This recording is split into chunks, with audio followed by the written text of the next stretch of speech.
Okay, well, first of all, Nathan, thank you for the invitation. Tara, thank you for arranging this and making introductions. This is actually the first time we've taken this innovation public, and Alan will be going through the detail of the innovation. I'll give a little bit of background on our company, our culture with regard to innovation, some of the challenges we've seen in the industry and what we do. But first thing we do, we always do a safety share in our company. So I'll do a brief safety share. This is something, if you're a hockey parent, you dread to hear this, but this isn't about teeth. This is actually about checking a vehicle. If you've ever had your tires rotated, the garage will tell you to come in after 50 kilometers and make sure that everything's tight. And I did that. This was about a month ago, and 3 loose and 1 were missing from 1 tire. And that's a surprise to me. But just a reminder, especially if we're traveling on the road, if you do have a long trip, if you have had your tires rotated, you're supposed to get them checked after 50 kilometers to see if they're tight. Anyway, brief safety share. Actually, I didn't know that. The mechanic never told me that. There you go. Yeah. There you go. Well, Nathan, at least you learned one thing today. Okay. So a brief overview of our group, Cementation. We're a mining, contracting, construction group. We're a global group. Some of the pictures, this is the Chilean mine rescue. We were Plan A of the 33 that were trapped a number of years ago. Antonio Banderas doesn't work for us, if you saw the movie, but a very high profile, small project, but very high profile. We've done lots of work in Canada. This is the Freeport shaft in Indonesia. We work all over the world. Within our group, there's Cementation, which is an underground mining contractor. There's Merit Consultants, which joined us last year. And Tara and David are here today from Merit, construction management group that's worked around the world. And Cementation AG is a group we established last year, which is above ground. They're involved in processing. They're based in our Salt Lake City office. So we do work globally. We've done work and are doing work with a number of people in the room. So thank you for coming and supporting us. About 35% of our work volume is shaft sinking. It's high profile, it's technical. From an innovation standpoint, very little has changed in shaft sinking. Well, I've been in this 35 years, but you look at some of the equipment we use, it was introduced in the 50s. What has changed in our industry is our approach to safety. A lot of things we do are a lot safer. Many of the innovations have been safety oriented as opposed to productivity oriented. But we're going to talk a bit about innovation and how it works in our group. Our vision as a company is to fundamentally change the way mine contracting is carried out in our industry for the benefit of all stakeholders, certainly for our employees, so our focus is on safety, for our clients, for the industry in general. One of the things about this vision, it's a vision of change or a vision of innovation, and we promote to all our employees that they can innovate, there's a license to innovate, and they can look at change within what they do. So it's not just the home runs or the big innovations. Lots of small things happen with regard to safety, technology, which is the typical way we look at innovation, but contractual formats, how we work with our clients. There's a whole range of innovations that we work on within our company. But saying that, I feel like I'm preaching to the converted here, because if you're here, it's because you're interested in innovation. But if you're here, it's also because maybe you've dealt with the rest of the industry that is maybe not so interested. And I know Vic, I worked with Vic on the board at Morocco. I've worked with CEMIC and a number of other groups, and innovation in our industry is challenging. And this is a quote, this is actually not the way Tolstoy said it, but it's paraphrased. But I ran across a quote recently, just in a novel I read, and I thought this described mining even better. Most people say they want to change, only want enough change to keep everything the same, only better. That's the idea of innovation in our industry. And I'm being a little facetious here, but I think everyone who's tried to make or tried to introduce an innovation in our industry has run into this at some point in time. So like I say, I think I'm preaching to the converted, but from our perspective as a mining contractor, we run into some other challenges. We are not an R&D group. Alan Price-Jones is going to be presenting this particular innovation. Alan's our technical director for the Americas. Under his purview is R&D, but a number of other things. We are not set up to develop external innovation and introduce it into the industry. So that's one of our challenges as a company. And that's why groups like Merarco and other groups are of interest to us, a stepping stone to possibly commercializing or introducing things to the industry.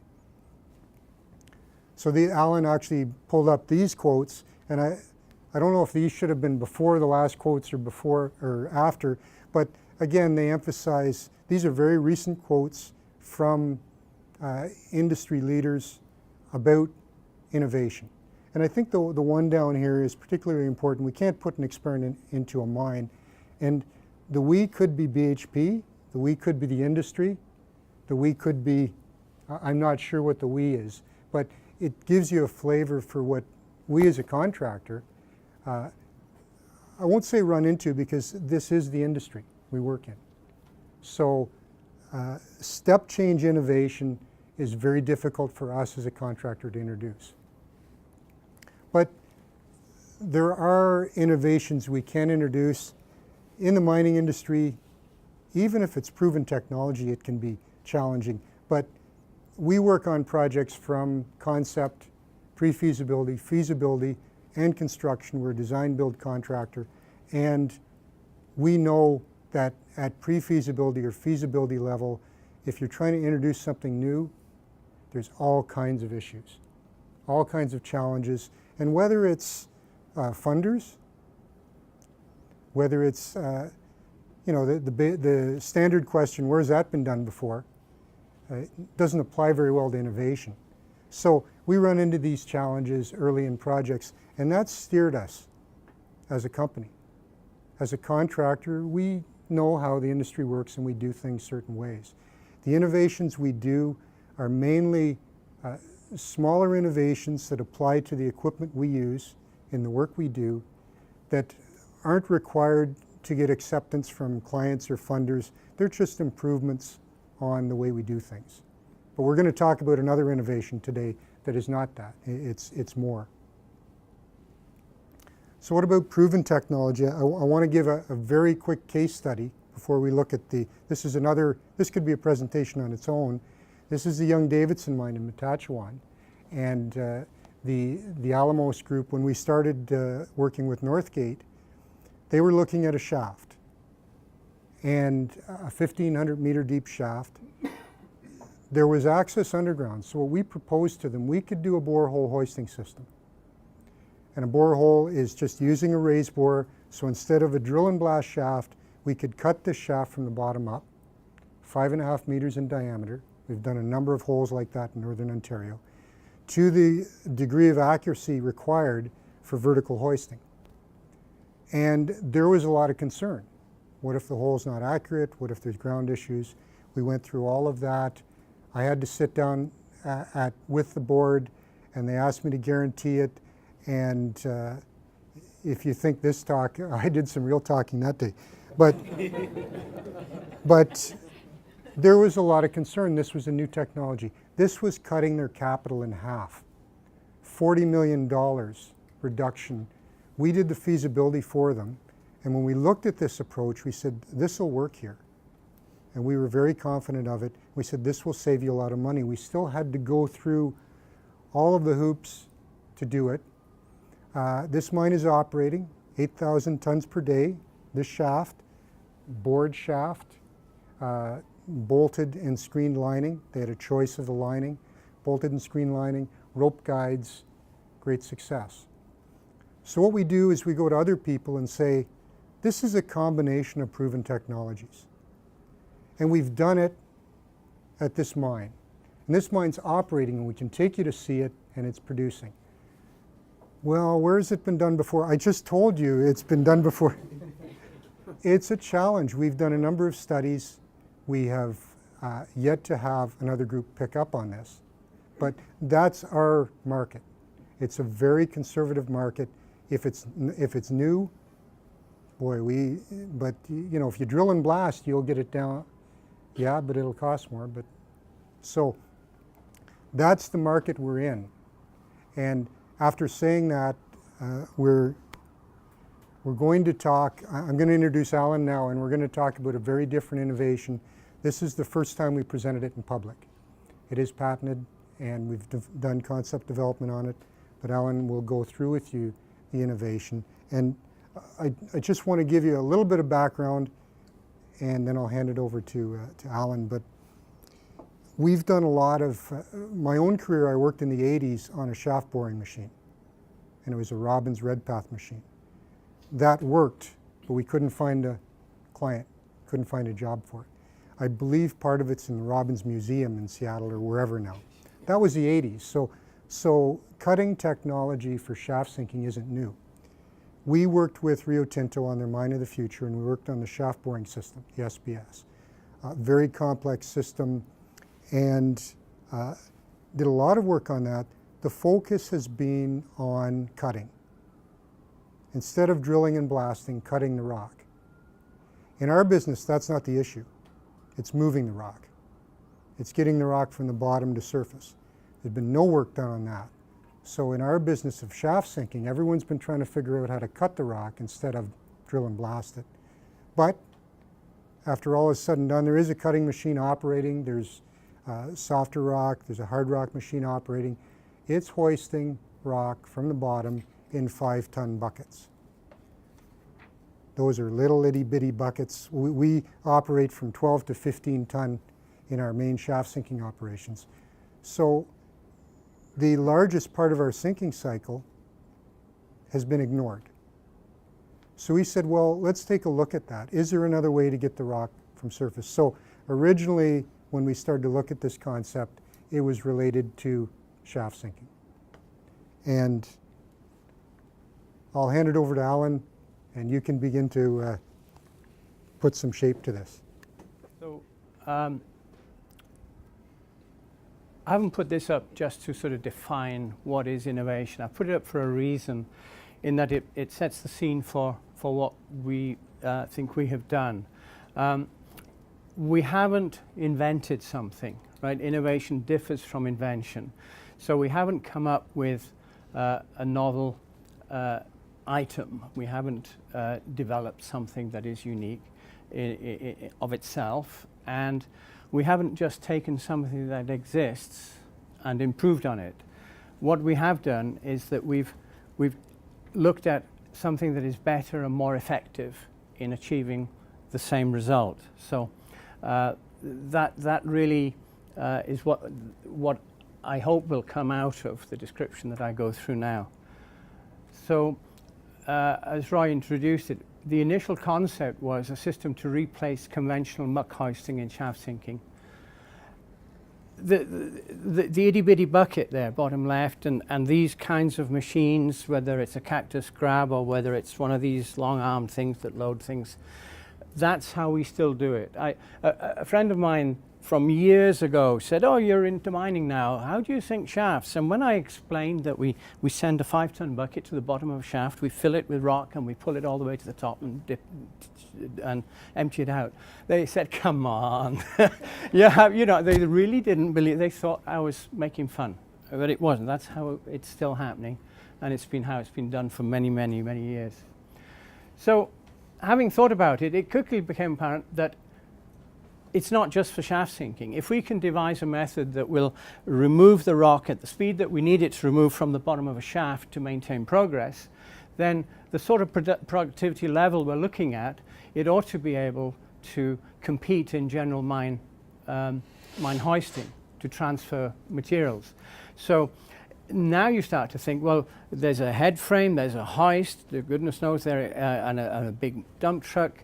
These are expensive capital items, and if we can introduce a technology that replaces these, then we're talking of very significant shift in where money might be spent. So it actually sparked into life when we thought of it in that way. So we set ourselves some design criteria in terms of tons per day, and we set ourselves a height. We wanted to be 600 meters, 2,000 feet deep, and the muck size, understandably, intend to push the muck through a pipeline system. So you can't have huge 6 to 12-inch lumps of rock going up a pipeline that's only 6 inches or 8 inches diameter. So there will be a need to size the material, and that may be something that can be done underground. It may be something that if in fact you're cutting the rock with a machine, it's already down to size, or you may condition it with a portable crusher underground. And then we need to evaluate the throughput that's possible and look to see whether we can get more than 1,000 tons per day. Because if we do that, then it becomes attractive in its capabilities. So where to start? So Roy set the scene now. He said, so Alan, you're technical director, think about this and how we're going to do it. And he put some ideas on the table. Now, in a previous lifetime, I worked on a rig like this one here, drilling very deep holes. We were drilling holes in the ground that were 3 kilometers deep. And I never really wondered at that time in my career, how does the rock get up from the bottom of the hole all the way up to ground surface? I mean, there's two ways that when you're drilling, the drill bit is producing cuttings of about the size we're talking about here. And one way of drilling is that you send a fluid down the pipe that is rotating the drill bit, and then around the annulus the mud comes up and it carries the cuttings with it. And that works pretty well, and that's standard mud rotary drilling. Now, as you get a bigger and bigger hole, this system works less well because the velocity coming up is that bit slower. So if you reverse the circulation, and here's a simple sketch of a reverse circulation arrangement. So the mud is now going down the annulus, which is the larger cross-sectional area, and then it gets to the drill bit, and then it comes up the middle. And that middle pipe, you have some control over its diameter, hence you can engineer the upward velocity. And you're carrying lumps of rock in a fluid, so that upward velocity is quite a crucial parameter. So I've been doing reverse circulation drilling, and to make that work, you have to, the fluid is usually a mud, a mixture of water and bentonite and various chemicals that adjust viscosity and good stuff like that. And so you have a whole area of mud engineering, and it's well developed, and there are experts in any oil field that will talk all day to you about mud engineering. And when the mud gets to surface, this is a very simple way of separating solids from liquids. You just let them settle out. But there are much more well-developed mud separation systems available. And so this is all well proven, well developed. It's been used in the oil industry forever. So we haven't invented anything here. We've just understood a concept. Now, I did a simple calculation, and it may not be right, but I said that a drill system therefore can move cuttings at the rate, depending on the penetration rate of the drill bit and the diameter of the hole, it might move as much as 5 tons per hour. And can we scale that up? Because we know this works. It works. It brings up 5 tons per hour from down there, down 3 kilometers down. And also, of course, the drill cuttings, well, they're actually produced by the drill bit at the bottom of this circulatory system. So the cuttings feed themselves into the system. So if we're going to develop a system to bring mine product up from below, how are we going to introduce and blend the rock into the circulating mud? So again, we had to look around. We're not looking to invent something. What are the enabling proven technologies? So mud separation, shakers and cyclones, and Mr. Dyson has taken this to wonderful extremes in the home. It's a fantastic system of separating solids from fluids. So mud separation, yep, that's easy. It's done. It's proven. No worries. There are experts out there who can tell you what you need to do to make it work for what you've got. And then the other idea was, well, we're going to blend broken rock into a system of pipes that's carrying mud. Now the pressure at the bottom of that system is driven by the head. So from surface to depth, and you've got a mud that's got a density that's a little bit greater than water.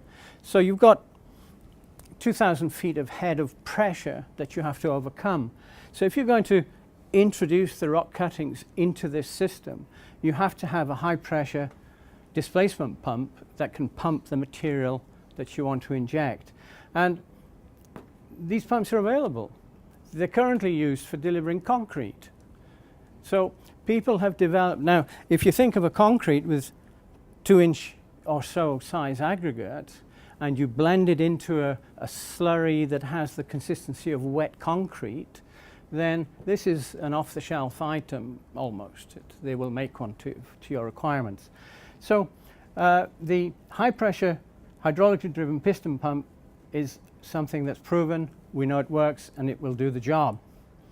So having identified that and formulated what we've done and done a few simple calcs and so on, we then moved on to looking at a workshop model which we built in our workshops, a proof of concept, and the next thing to think about after that is a prototype trial. So we need to introduce the means of injecting the rock cuttings. Several proven systems, and all of the elements, the individual elements, they're not original, but it's the combination of the system, the methodology. That's an innovation, and it is patentable because of the fact that it's a methodology that you've described, and it's novel. So it meets the criteria for patentability. Okay, this is a general drawing. I've got 2 more slides after this one that sort of focus on the bits and pieces in more detail. But in essence, we have here a mud conditioning plant that just mixes water and mud to the consistency we need it and adds a few chemicals. And there's some pumps here that will deliver the mud down a pipeline to the bottom of the shaft, 2,000 feet down, across through this device, which I've circled in red, which is, we'll call it an injector, which is where we get the name injection hoisting. But it comes through the injector, and then it comes back up to surface and through the mud separation plant. So mud separation plant's definable, but you can buy it, and the supplier can meet the spec that you need. So that's a basic, in essence then, it's a U-tube, goes through a separator, and then it feeds back into the blender, and it goes back down. So we've set up what is effectively a continuous flow. Think of it as a fluid conveyor belt. So it's basically going round and round all the time, flowing at a given rate, which is going to suit our needs. And this doesn't actually need to stop flowing. It can be going all the time if that's what we need. If it does stop flowing, it's no bother. If it's just circulating mud, we can stop it and start it at will.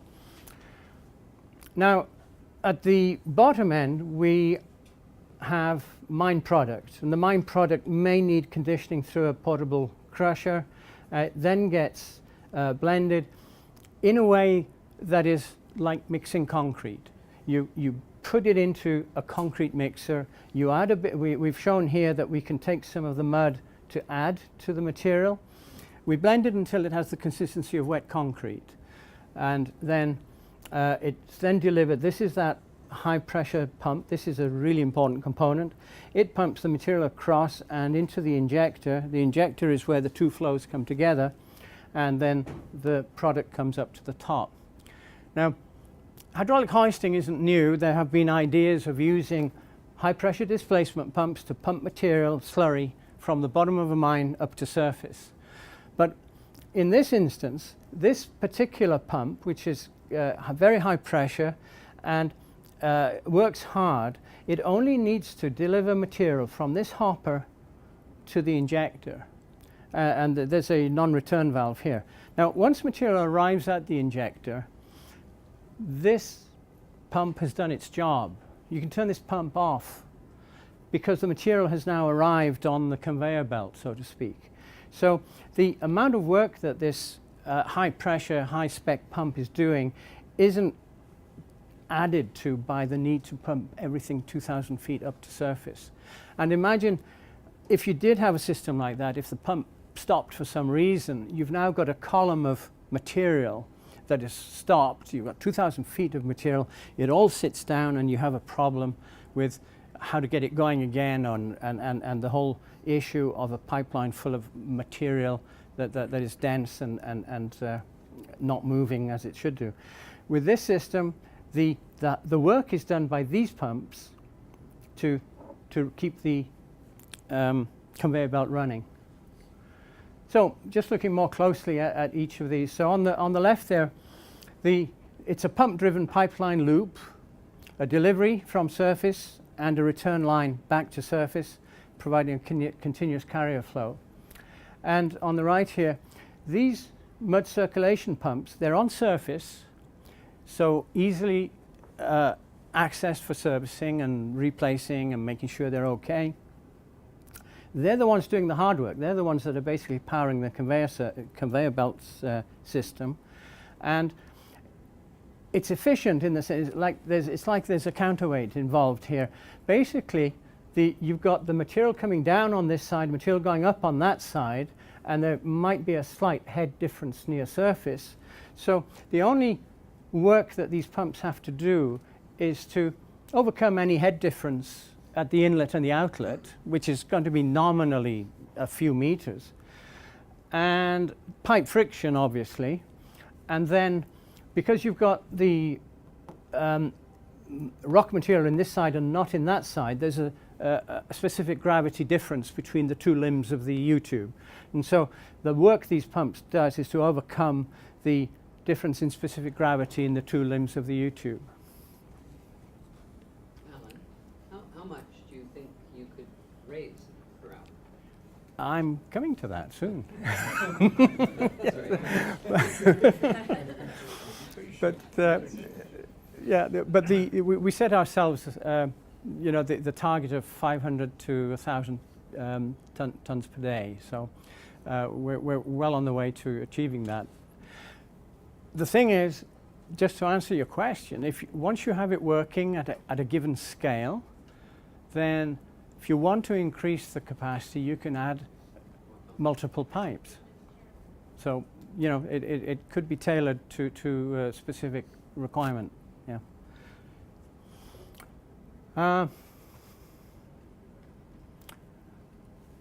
Right, so now if we go to the bottom of the system, so this is the down pipe, this is coming across, and this is going up the up pipe. So this is the injection manifold, and I've just shown it there as a simple trouser leg of two pipes coming together. This particular blending of the two flows, that I'm sure can benefit from development from people who do computational fluid dynamics and get it going and maybe have a bit of a mixer in there built in, a static mixer, whatever. That can be optimized, no question. And then the slurry feed, the material with the rock, the mine product is made into a slurry just by adding a bit of mud to it, then is injected from the high pressure pump into the manifold.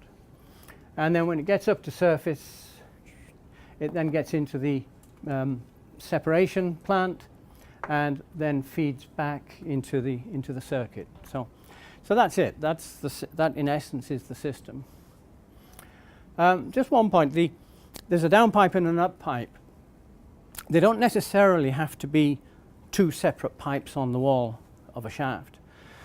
They could be concentric pipes. So you could have the up pipe could be the inner pipe, let's say 6 or 8 inches, and the down pipe could be a larger pipe, and so they're concentric. They could both live in the space of, say, 12 inches. So if you wished, you could drill a hole, like we did with the raise bore machine for the borehole hoisting. You drill an accurate vertical hole. It's let's say it's 16-inch diameter. You could drill a single 16-inch diameter hole and install this system without necessarily having to provide a shaft. So, okay, so we built a lab model. This is a hopper. This is the material that we're trying to move, and this pump is simply providing the feed into the injector. And you can observe here the sort of speed with which the material from the feed pump is moving into the injector. And so this is just the supply. It's a hopper. It's just holding the gravel. We've used clean gravel here with clean water in plastic pipe. And so you can see how much material feed goes into the injector, and then it goes on up. And cameraman's going to go upstairs in a moment to let us see what goes on upstairs.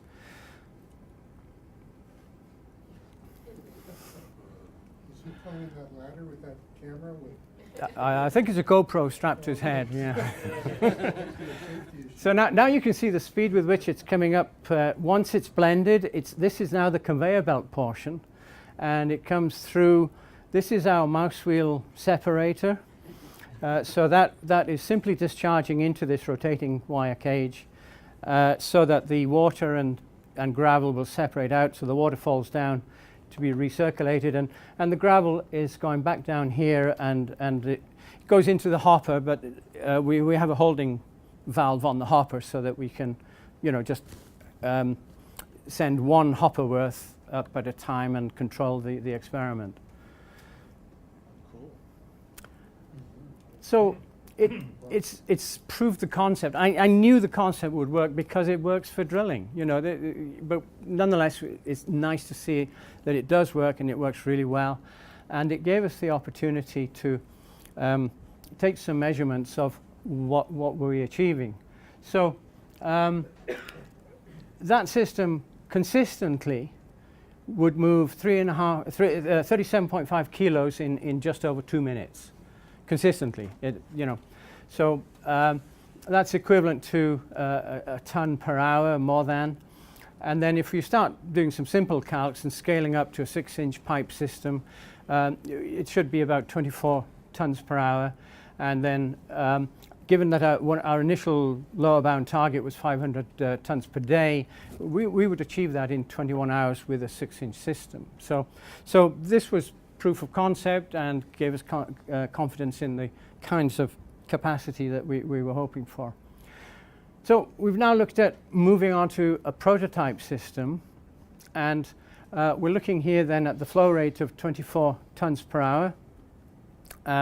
The calculation here is doing a mass balance for the whole system, hence we're using the specific gravity. So again, the difference between the two limbs of this is the mud delivery, that's the down pipe, and the slurry return is the up pipe. So we're increasing the specific gravity by about 10%.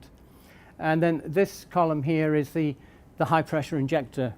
This is the concrete slurry-like material. So the optimizations that we're anticipating is that the injection manifold will be quite an important item for efficiency, and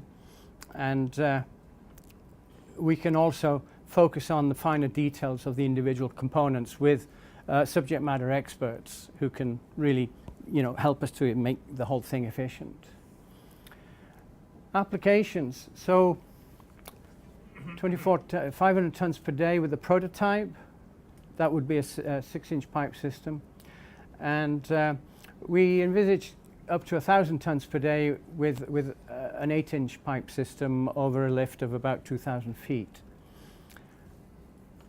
And referring to the earlier question, once you have a system that operates, then you can scale it up either by simply adding pipes and obviously adding the necessary bits so that feed and filter it, but just you add more pipes. And if you have a multiple system, then you of course build in some redundancy, which is always attractive in a situation where you're trying out something relatively new. So what are the benefits?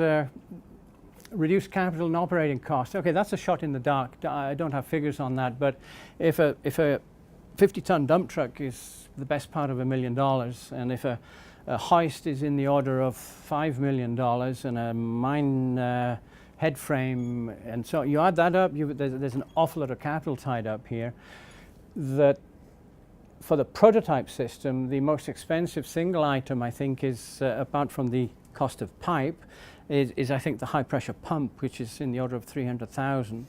So I think that this has the feeling in my water is this is going to be a lot cheaper than a fleet of trucks, a lot cheaper than a fleet of trucks.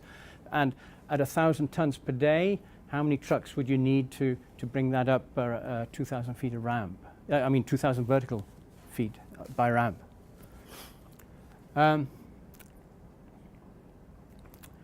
Safety in the sense that it's a closed system and there's not too many individuals involved having to do things. It's the maintaining of the pumps essentially is what's needed to be done.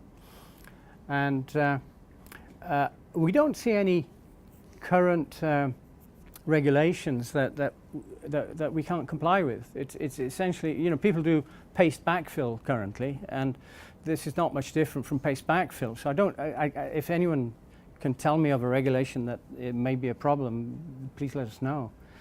And energy efficiency. So all we're doing is sending up the muck. We're not carrying an empty truck up and down in any direction, and so there's obviously going to be friction losses and so on. We're going to consume energy, and it could well be the energy consumption would be a lot less compared to other systems. Challenges going on.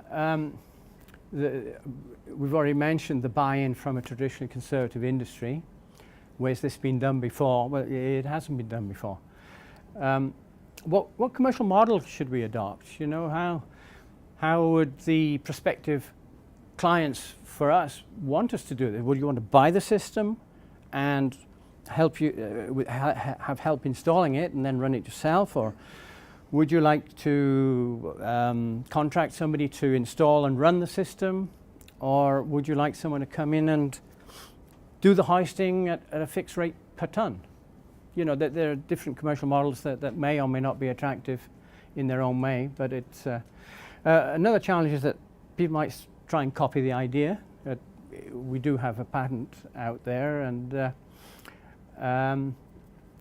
return on R&D investment, that's always a challenge, especially for us. We're not an R&D organization. This is what I'm doing when I'm not doing anything else. And then technical challenges. Okay, we have to optimize the system. There's plenty of experts out there that can be brought in to do the optimizations of the individual components and the system. We need to look at the energy efficiency and detailed operational costs. I think replacement parts and abrasion of pipes and stuff like that might come into it in an operating system, but there are ceramic lined pipes and stuff, and that's an area we haven't even addressed that yet. We're just going to look at standard Schedule 80, Schedule 160 pipe and elbows and what have you, but I think ceramic lined elbows will be one of the first things that will be, the elbows in the pipe where the most abrasion occurs. That would be a good idea. So, is this an enabling technology for other developments? So, in other words, what have we come up with here? Well, if someone wants to, like the Rio Tinto with the Mine of the Future, they've focused on the cutting of the rock.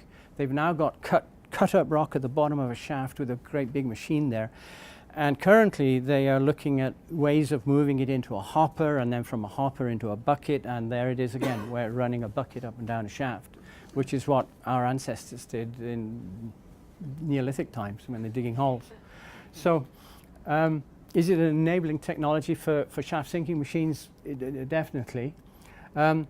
Also, we mentioned we do very large diameter raise boring, and when raise boring machines, they're cutting upwards, and so the gravity is removing the cut rock, and the cut rock collects at the bottom of the shaft, and then the mine needs to work with us to remove that rock and lose it somewhere. Maybe it can go into a stope, or maybe it has to go to the hoisting system. So when we're doing large diameter 20-foot plus raise bores, one of the limiting factors is that the capacity of the mine to shift the rock we've cut as fast as we have cut it. So this could be partnered with such a system in that it could be self-contained. You do the large diameter raise bore to provide this 5-meter diameter shaft, and in the meantime we've got rid of the muck and we haven't disturbed the mine operation. Is it a disruptive innovation? Yeah, we might put ourselves out of business with demands for shafts. Or the manufacturers of hoists may find that this is a competitor to there. But will it be disruptive in any other way? I'm not sure. But Battery trucks. battery trucks, yeah.